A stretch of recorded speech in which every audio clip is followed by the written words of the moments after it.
श्री वृंदावन बिहारी लाल की जय। पितृदोष के निवारण के लिए जो सबसे ज़्यादा अमोघ है, बहुत ही प्रभावशाली और चमत्कारी है, वह है श्रीमद् भगवद गीता का 7वां अध्याय। आइए 7वें अध्याय की पहले महिमा सुनते हैं, उसके बाद फिर 7वें अध्याय की कथा को श्रवण करेंगे। भगवान शंकर कहते हैं कि हे पार्वती, पाटलिपुत्र नाम का एक दुर्गम नगर है, जहाँ शंकुकर्ण नाम का एक ब्राह्मण रहता था। उसने धन तो बहुत कमाया, लेकिन ना तो उसने कभी पितरों का तर्पण किया, ना कभी उसने देवताओं की पूजा की। हमेशा राजाओं को, महाराजाओं को दावतें दिया करता था और कभी उसने भगवान के कार्य में, सत्कर्म में धन खर्च नहीं किया। 3 विवाह हो चुके थे, लेकिन फिर भी चौथा विवाह करने को तैयार हो गया।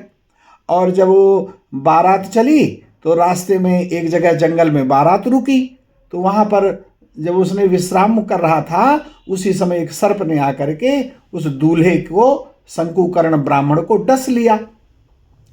बहुत सारे उपाय किए गए, मणि मंत्र औषधि झाड़ने फूंकने वाले सब आए, लेकिन बचा नहीं, वो मर गया।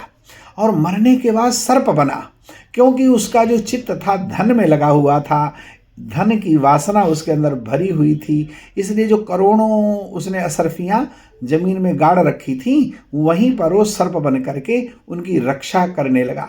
सांप की योनि से पीड़ित होकर के एक दिन उस शंकुकर्ण ने अपने पुत्रों को सपने में दर्शन दिया और बताया कि मैं जो है खजाने की रक्षा कर रहा हूँ। तो वहाँ पर सारे पुत्र कुदाल लेकर के उस धन को खोदने पहुँच गए। तो उस समय पर वो सर्प उनके ऊपर फुफकार करके दौड़ा, तो पुत्र बोला कि अरे पिताजी, मुझे डसना नहीं, मैं आपका बेटा हूँ, मेरा नाम शिव है, और सपना देख करके ही मैं यहाँ पर खजाना लेने आया हूँ, स्वर्ण लेने आया हूँ। सांप उच्च स्वर में हंसते हुए बोला, यदि तू मेरा पुत्र है तो पहले मुझे इस सांप की योनि से मुक्त कर। पुत्र ने कहा, पिताजी कैसे मुक्ति होगी? तो पिताजी ने कहा, गीता के सिवा कोई मेरा कल्याण नहीं कर सकता। कोई भी दान, कोई तीर्थ, कोई तप, कोई यज्ञ ऐसा सामर्थ्यवान नहीं है जो मेरा उद्धार कर सके। इसलिए बेटा, गीता का 7वां अध्याय किसी सुयोग्य ब्राह्मण से मेरे लिए पाठ करवाओ, इससे मेरी मुक्ति हो जाएगी। सर्प योनि में पड़े हुए पिता के वचन सुनकर उन सभी पुत्रों ने पिता की आज्ञा से जो है गीता का 7वां अध्याय अनेक ब्राह्मणों से उसका पाठ करवाया, जिसके प्रभाव से पिता ने सर्प शरीर त्याग दिया और वो सारा धन अपने पुत्रों को दे दिया, जो करोड़ों की संख्या में था।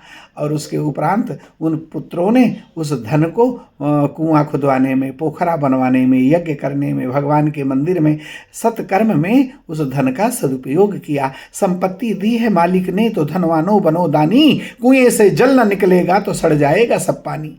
तुलसी पंछी के पिए घटे न सरिता नीर, दान किए धन ना घटे हैं सहाय रघुबीर।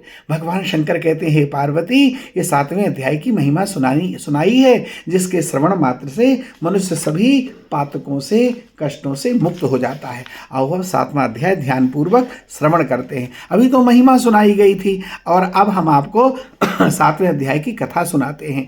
भगवान कृष्ण कहते हैं, हे अर्जुन, तू मेरे में अनन्य प्रेम से आसक्त हुआ मन वाला, अनन्य भाव से मेरे पारायण होकर योग में लगा हुआ, मुझको संपूर्ण विभूति, बल, ऐश्वर्य, गुणों से युक्त, सबका आत्मरूप जिस प्रकार संशय रहित जानेगा, उसको सुन। मैं तेरे लिए इस रहस्य सहित तत्व ज्ञान को संपूर्णता से कहूँगा, जिसको